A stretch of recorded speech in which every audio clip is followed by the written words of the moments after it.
Homework 9, distance, midpoints, and circles, video 5. Let's make the equation of a circle. Now the book doesn't call it the center radius form, but I'm going to because it contains the center and the radius. We're going to generically represent the center as h comma k. I still don't know why they use those two particular letters. I know why they skip I because that represents the square root of -1. And I know why they represent J. That letter has a specific meaning in something called quaternions. You don't want to know.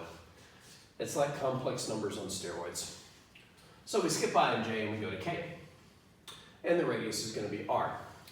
Well, if we wanted to create the equation for this, we could do the same thing we did in the previous example, where we draw a generic picture, label the center h comma k, pick a generic point on the circle and call it x comma y, and emphasize that the distance between them is r.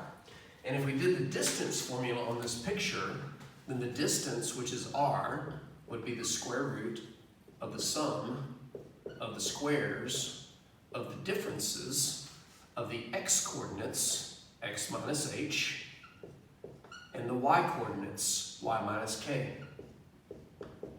And if we squared both sides and switch what was on which side, then one side would become x minus h squared plus y minus k squared, and the other side would become r squared.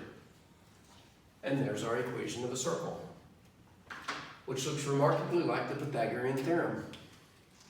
And it's not a coincidence, because if you drew the run and the rise, the run would be the difference in the x coordinates, x minus h. The rise would be the difference in the y coordinates, y minus k.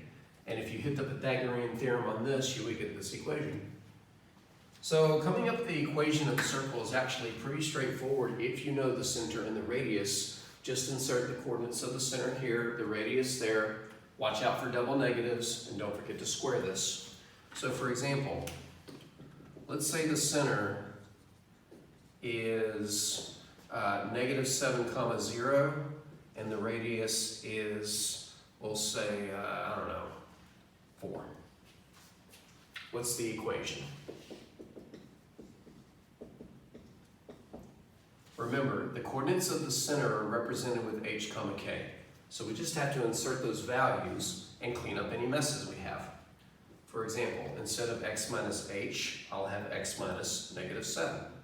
That will get squared. Plus, instead of y minus k, I'll have y minus 0, and that gets squared. Equals, and instead of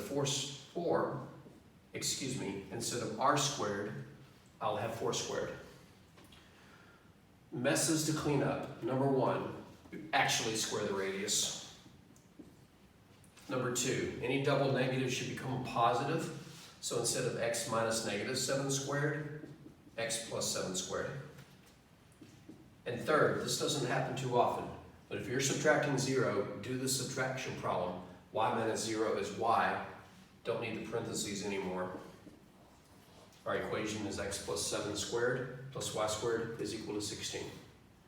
So it's pretty easy to insert the coordinates of the center and the radius into the equation of a circle to come up with the equation of a circle. And the great thing about this equation is you can work it in reverse.